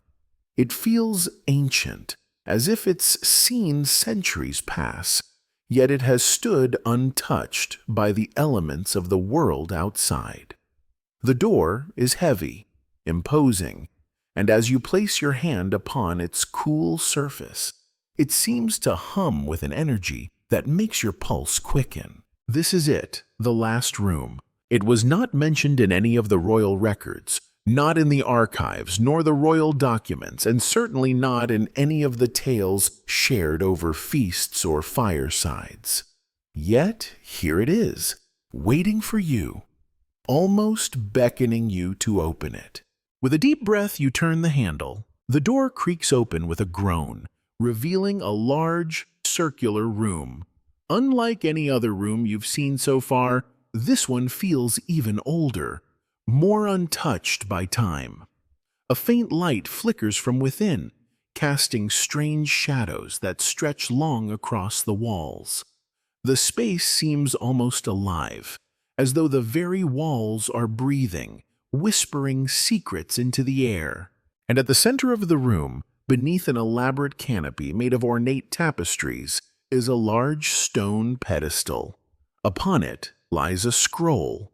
But not just any scroll. This one is old, far older than anything else in the palace. Its edges are frayed, its surface cracked with age.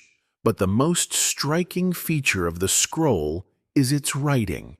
The ink is still fresh. A chill runs through you as you step closer to the pedestal, your heart racing in your chest. You don't know why, but you feel an overwhelming sense of urgency. You must read this scroll. You have to understand what it says. As you carefully lift it from the pedestal, you notice the faintest sound, like a low hum, barely audible, but unmistakable. It's as though the scroll itself is alive, resonating with something ancient, some force that has long been forgotten. The writing on the scroll is an intricate script, one you have never seen before. Yet, there's a strange familiarity to it, almost as though you can understand its meaning without needing to read every word. You glance at the symbols, your eyes tracing the curves and lines, the delicate patterns that have survived centuries of decay. Suddenly, one word catches your eye, a word that sends a shiver down your spine. Shahrestan. The word stands out as if it is a beacon, drawing your gaze and holding it there. You don't know what it means, but somehow, in the deepest recesses of your mind, you feel it. Feel it as deeply as you feel your own breath. Historians still argue whether Shahristan was a place, a concept, or something else entirely. Some scholars believe it was the name of a hidden city, lost to time and swallowed by the sands of Persia's shifting deserts. Others claim it was the name of a mystical ritual performed by kings, a final rite of passage before they could truly ascend to the divine. The debate rages on, with no clear answer. But as you stand in this room, with the scroll in your hands, you can't shake the feeling that you're standing on the edge of something much larger than you've yet understood. The kings, the chambers, the rituals, they were all just parts of a larger puzzle. A puzzle that is now falling into place before your very eyes.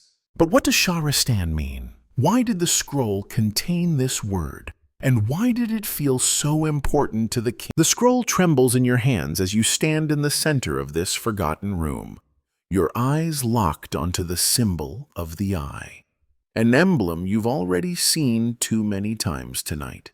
It seems to follow your every movement, even in the dim light of this hidden chamber, as if it recognizes you, as if it knows who you are.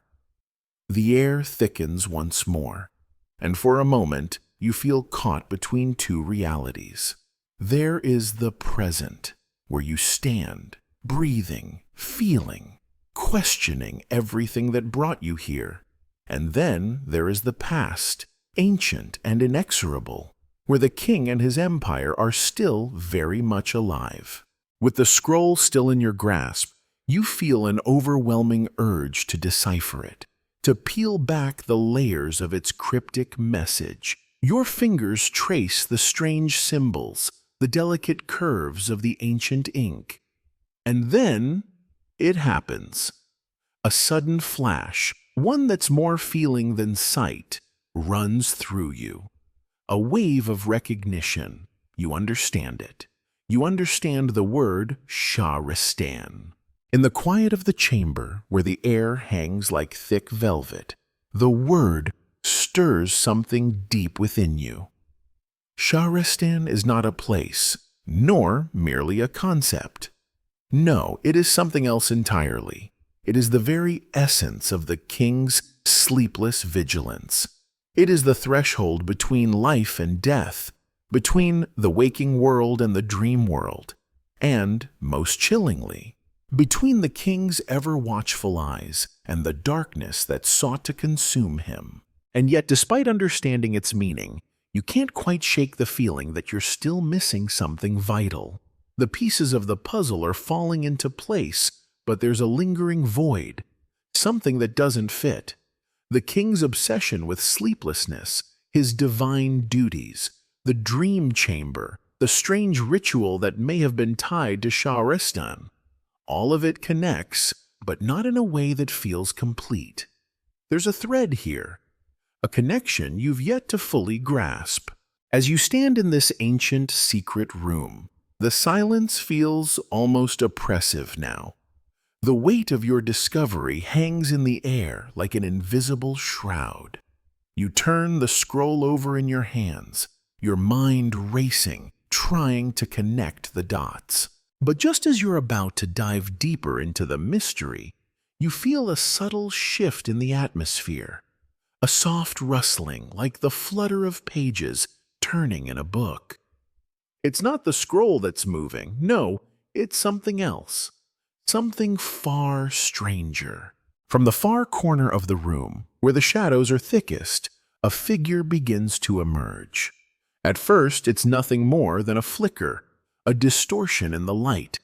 But then it grows clearer, a shape, humanoid but faint, as if it's formed from the very darkness itself. Your breath catches in your throat. This is no trick of the light, no illusion of the weary mind. You're not imagining this. This figure is real, and it's approaching you with slow, deliberate steps. Its features are blurred, but you can make out the faint outline of a crown atop its head. A king, perhaps? Or something else entirely? As the figure draws closer, it raises a hand, and you can feel a wave of cold rush through the room. It's as if the very essence of this shadowy figure is made of forgotten time, centuries that never existed, moments lost to the ages. The figure halts just before you, standing in the silence. It doesn't speak, but somehow you understand its message. You've gone too far.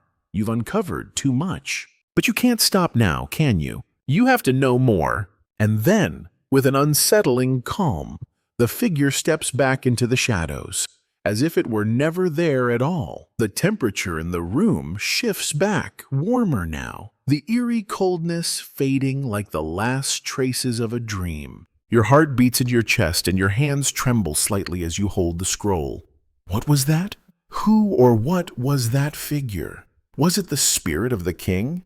Or perhaps something more ancient still, a guardian of the secrets that lie buried in this palace? Historians still argue whether such apparitions were truly seen by those who entered the palace in ancient times, or if they were simply the byproducts of an overactive imagination, or the lingering echoes of a cursed place. But one thing is certain: the king's obsession with sleep, with control over his kingdom, was far more than just an eccentricity. It was a dangerous path, one that led to madness, to isolation, and perhaps, in the end, to something far darker. As you turn back to the scroll, you wonder if the king himself ever had the answers you seek. Was Shahrastan a ritual of eternal wakefulness, a place of judgment, a realm between life and death? Or was it a warning, one that he never understood, no matter how many sleepless nights he spent in its pursuit? You place the scroll down carefully on the pedestal again, feeling its weight, its power, as if it holds the entire fate of the world in its fragile, ancient fibers. Perhaps, like the king, you are fated to carry its burden. And the cold stone of this palace floor seems to vibrate beneath your feet as you step away from the pedestal, each footfall echoing through the corridor. It feels as if the walls themselves are closing in, the narrow hallways folding inward with every passing second, as if urging you to leave, to retreat back into the comfort of sleep and distance yourself from the enormity of what you've uncovered. But you don't turn back. No, not yet. Instead, you move deeper into the labyrinthine heart of the palace, where the air grows thicker with each step. The sound of your breath is loud in the stillness, and you can't shake the feeling that you're no longer entirely in control of your body, that something ancient, something far beyond your understanding, is beginning to take hold of you. It's a strange sensation, almost like being pulled by invisible threads. Threads that seem to stretch back to a time when the kings ruled not just with power, but with something darker, something more mysterious. You remember the dream chamber, the king's eyes, wide open even as he slept. He wasn't just struggling with insomnia, was he?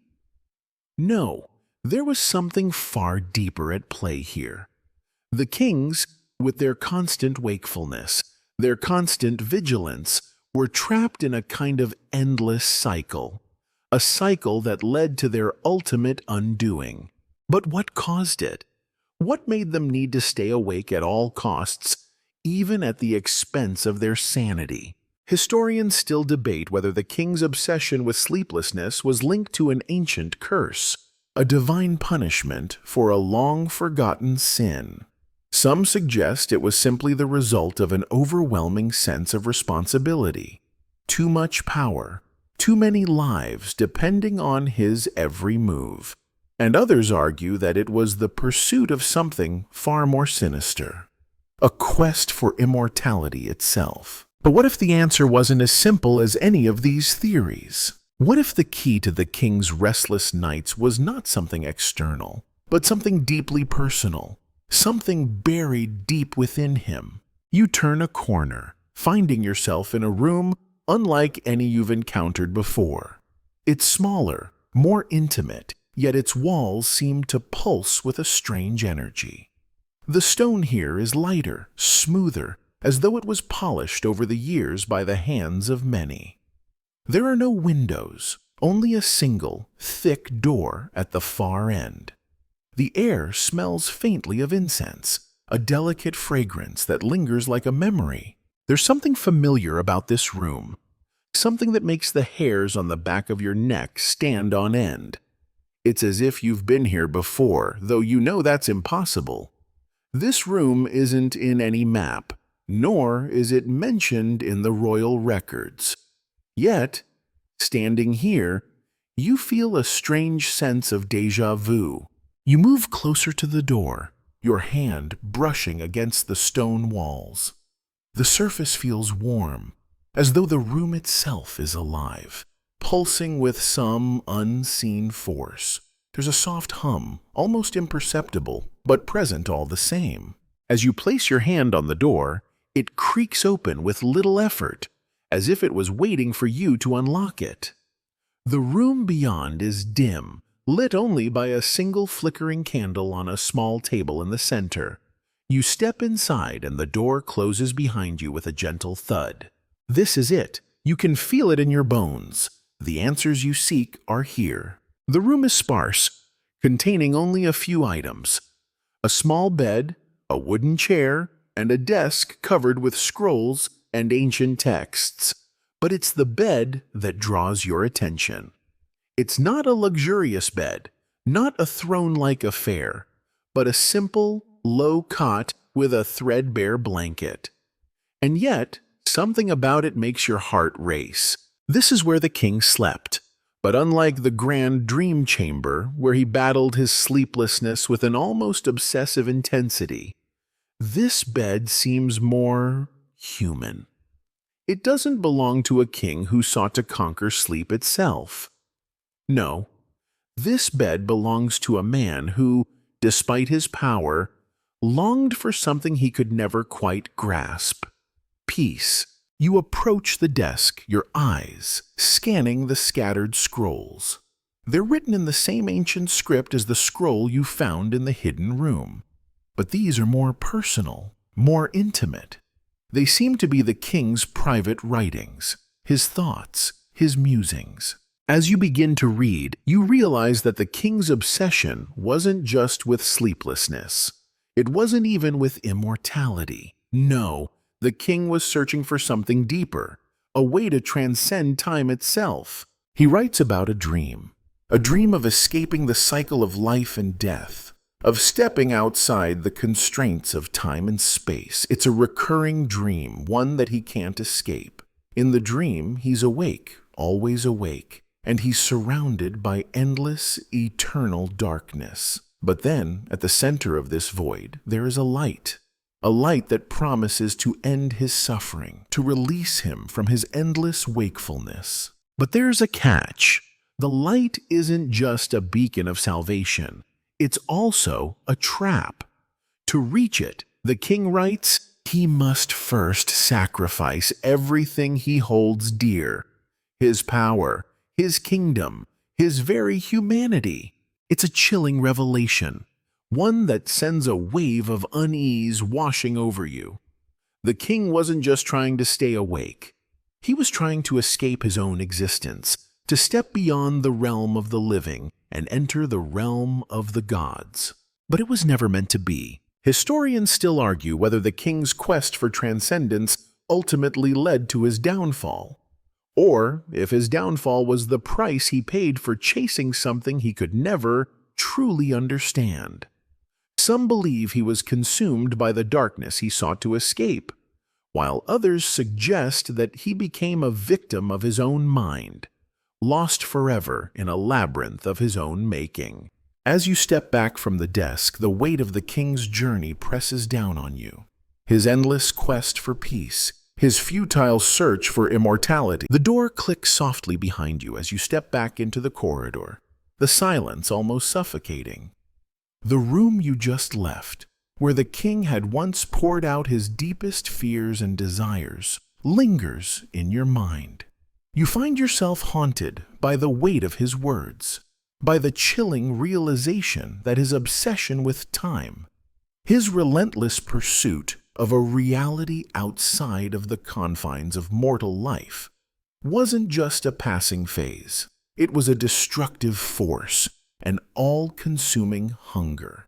You walk slowly now, your pace deliberate, almost as if you're trying to step softly to avoid disturbing the delicate balance of this place.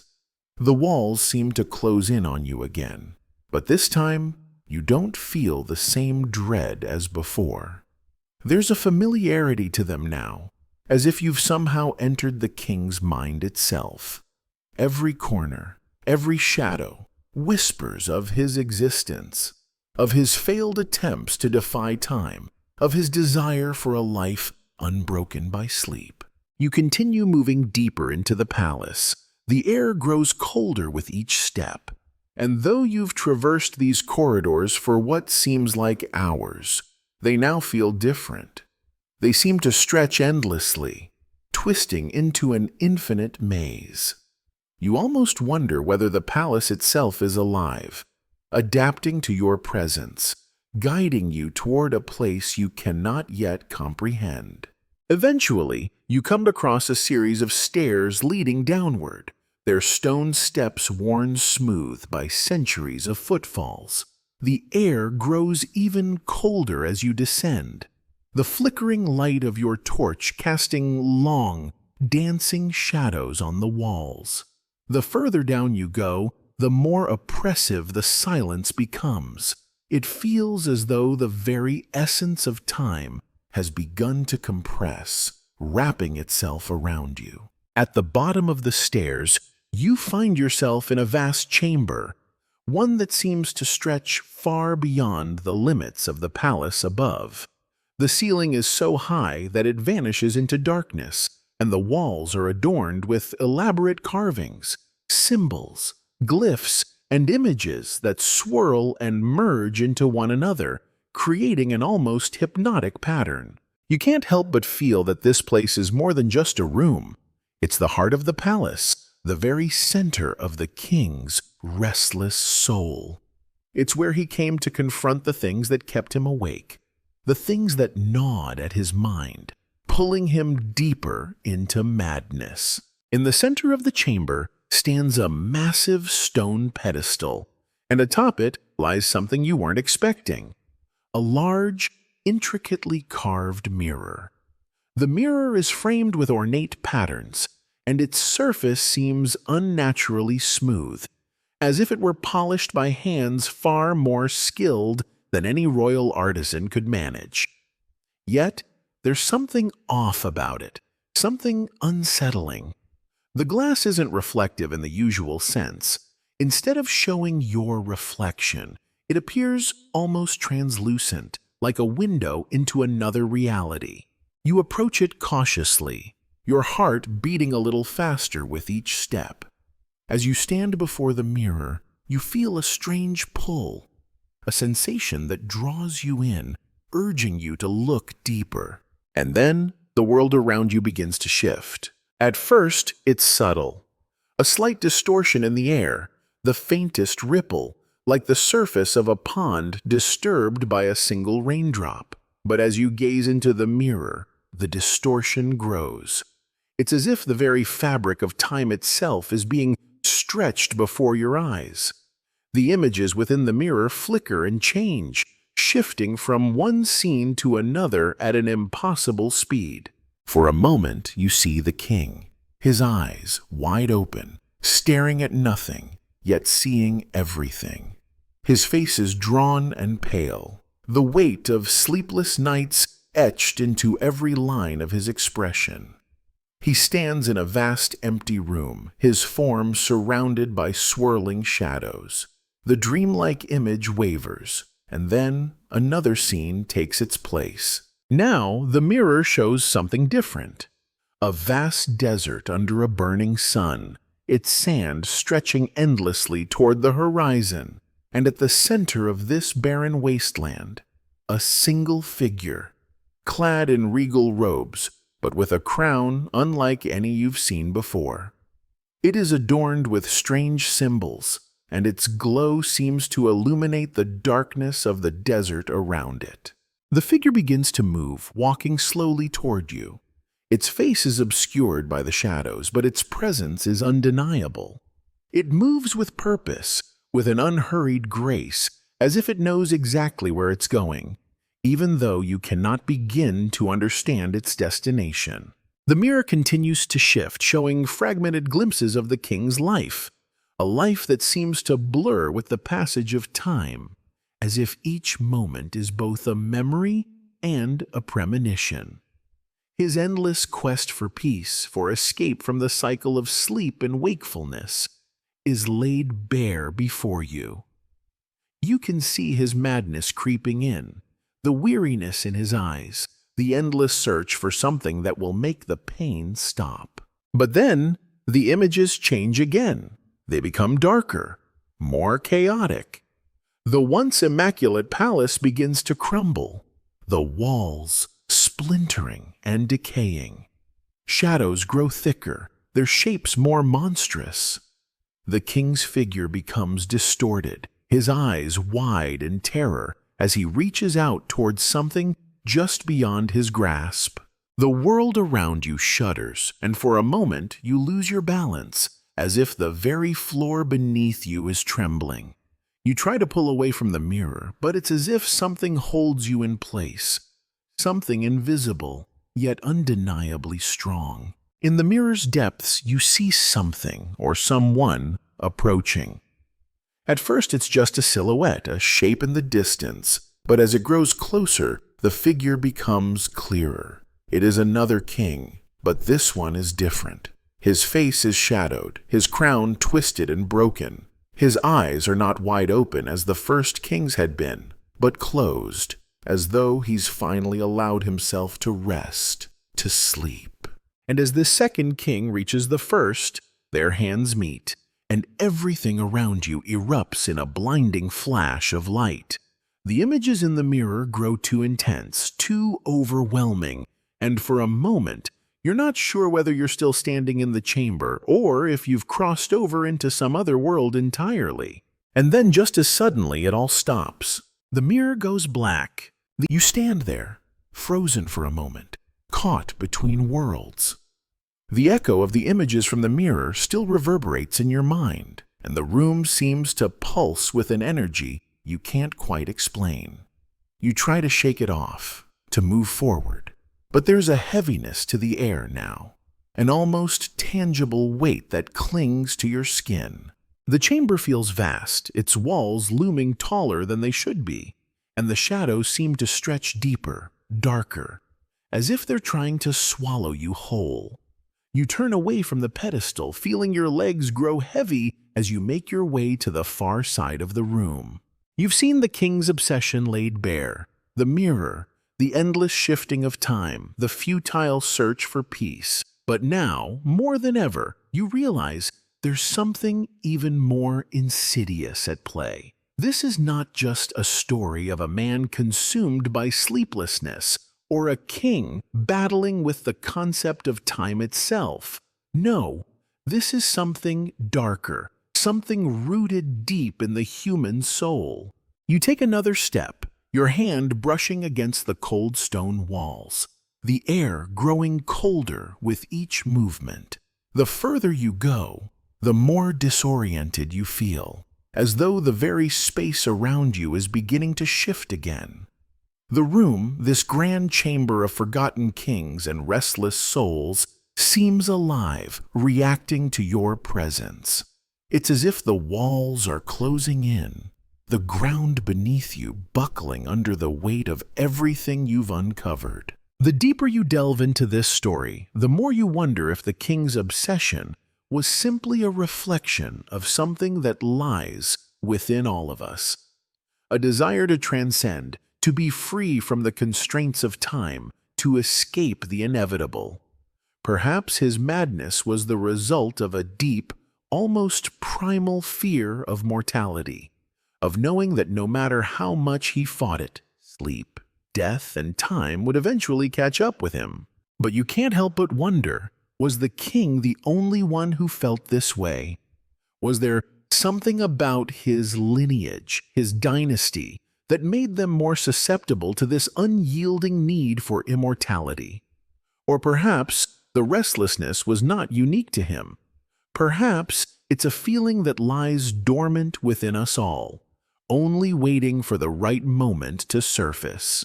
Historians still debate whether the king's legacy should be seen as a tragic tale of human frailty, or as a cautionary reminder of the dangers of unchecked ambition. Was his obsession with transcendence the very thing that doomed him? Or was it simply the inevitable result of being bound by time's inescapable grasp? As you ponder these questions, you begin to realize that the deeper you go, the more elusive the answers become. The king's journey, his search for peace, for freedom from the endless cycle, was never going to be simple. In fact, it seems that every answer you uncover only leads to more questions, more uncertainty. You walk further into the chamber, your thoughts swirling around you like the dark shadows that stretch along the walls. The strange hum of the air, the faint vibrations beneath your feet. It all seems to be pulling you toward something, toward an understanding that feels just out of reach.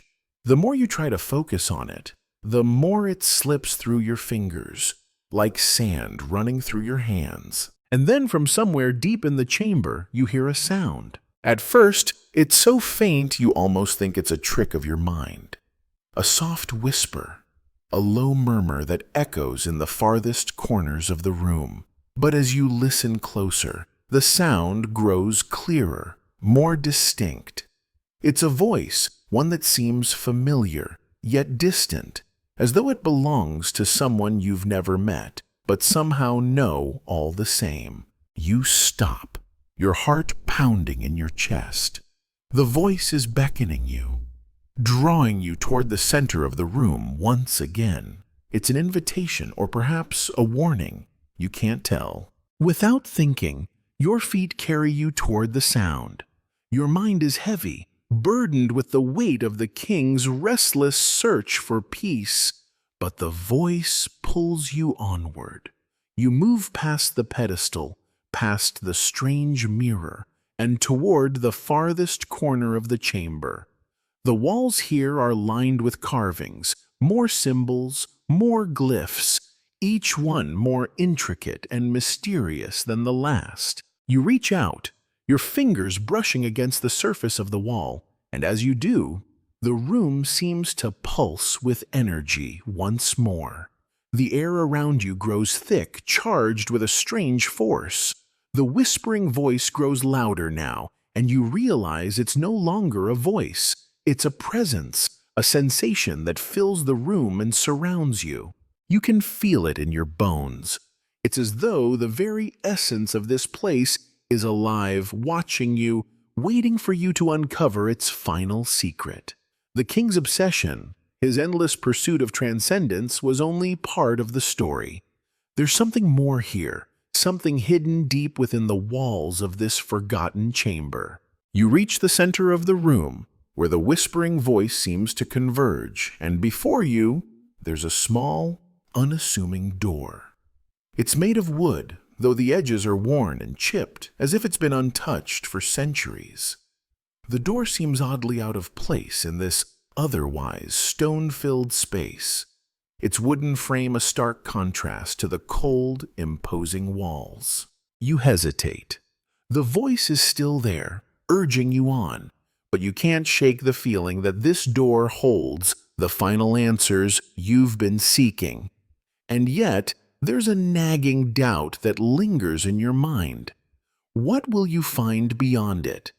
The door creaks open with an unsettling groan, its old wood resisting the pull, as if reluctant to reveal what lies beyond. You step through into a narrow, dimly lit passage. The air is thick with the scent of dust and age, and the walls feel even colder here. Each step you take echoes softly in the dark, the only sound your own breathing, steady but quickening with each passing second. You can't shake the feeling that you've crossed a threshold, that the moment you entered this hidden passage, something essential about the nature of this journey has changed. It's no longer about the king or even about time. It's about you now, what you'll uncover, and whether you, like him, will be consumed by the same restless desire to break free from the inevitable. The corridor stretches ahead, curving slightly to the left, and as you move deeper into the darkness, the air grows heavier. You feel a subtle pull, an unseen force that urges you onward, guiding you through this labyrinth. It's as though the walls themselves are breathing, shifting, aware of your every move. There's a sense of finality here, a sense that you're getting closer to the heart of the mystery. And yet, with each step, a lingering doubt grows within you. Are you truly ready to face what's hidden in this chamber? Can you handle what might lie beyond this passage? As the corridor bends to the left, you catch a glimpse of a faint glow ahead, soft, flickering, like the last embers of a dying fire. You quicken your pace, your curiosity pulling you forward, but also, perhaps, something more, something darker, a feeling that has been growing inside you ever since you first crossed into this place.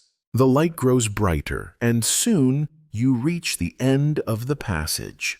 You find yourself standing before another door, this one much larger, ornate even, with intricate carvings that seem almost alive, as though they move when you're not looking directly at them. Symbols you don't recognize line the doorframe, their meaning lost to time. The door itself is made of polished stone, smooth to the touch, but ancient beyond measure. You hesitate, unsure whether you should proceed, but the pull is undeniable. It's as if this door is the final barrier, the last step before the answers you seek are within your reach. You place your hand on the stone, and for a moment, the world around you seems to fall silent. Your heartbeat seems impossibly loud in your chest, the soft pulse of blood in your ears like the ticking of a clock, a constant reminder of the time you've already spent on this journey. With a deep breath, you push the door open. Inside, the room is vast. It's hard to make out much at first, the shadows cast long by the flickering light from a single, dim torch hanging from the ceiling. The air is thick with an oppressive stillness, as though the room has been untouched for centuries. The walls are covered in strange markings, more glyphs, more symbols that twist and curl into complex patterns you can't quite understand. The same feeling of time-bending that you felt earlier seems to emanate from the very walls of the chamber. But there's something else here. Something that catches your eye, something that shouldn't belong in this place. At the far end of the room, standing against the wall, is a throne.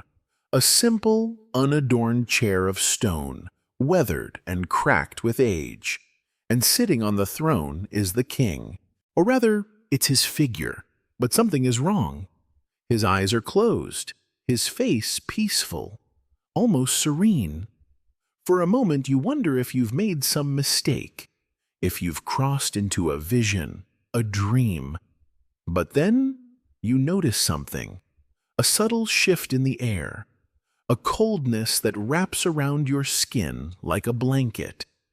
You realize the king has been here for a very long time, his body preserved, but there's no sign of life in him now. You step closer, your breath catching in your throat. This is no ordinary throne room. This is a tomb, a resting place where the king's search for eternal wakefulness finally ended.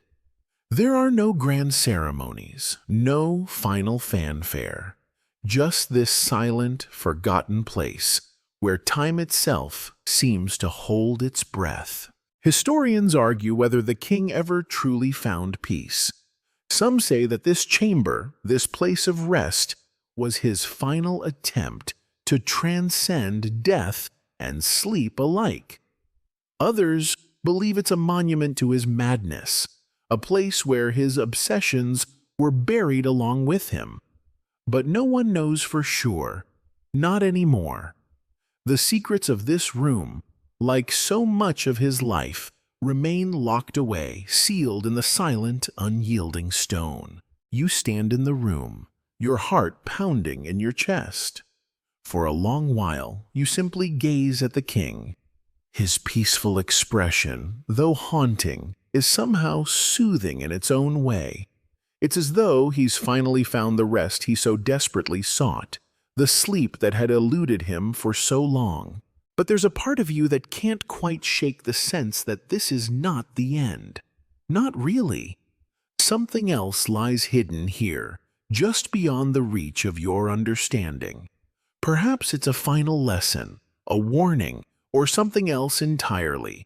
Something that will continue to haunt the corridors of this palace long after you've gone. As you take one last look at the throne, at the king's still form, the flickering torchlight dances on the walls, casting strange shadows. You turn to leave, your mind swirling with everything you've learned, everything you've uncovered. But even as you step back into the corridor, you can't help but feel as though you're leaving something behind, something vital, something essential. The room, the king, the mirror, the passages, all of it seems to whisper to you, urging you to remember, to carry the lessons of this forgotten kingdom with you, to never forget the cost of defying time. Historians still debate whether the king's quest for eternal wakefulness was an act of defiance or desperation. Perhaps it was a little of both. But what's certain, you step into the cool night air, the oppressive weight of the king's chamber now behind you, as if the very walls of the forgotten palace are slowly exhaling a long-held breath. The moon hangs high above, its pale light casting long shadows across the worn stone streets below.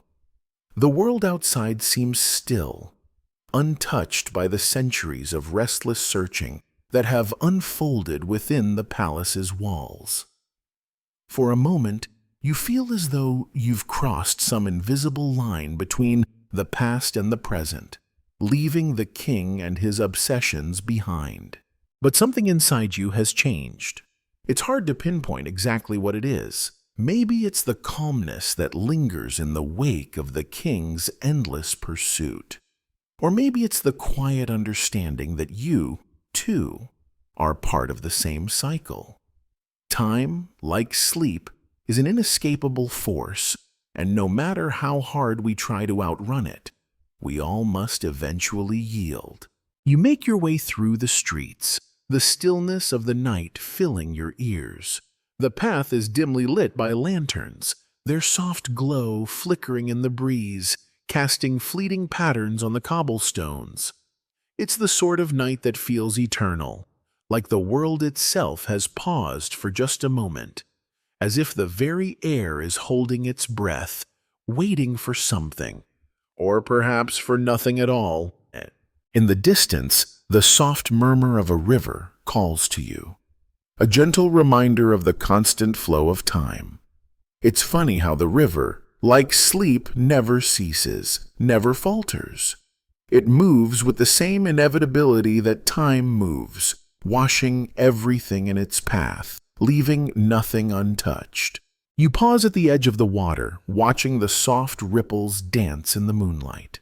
The river seems to carry away all the weight of the journey, the heavy burden of the king's restless search, until, finally, there is only the calm of the night, the gentle whisper of the wind, and the steady flow of the river.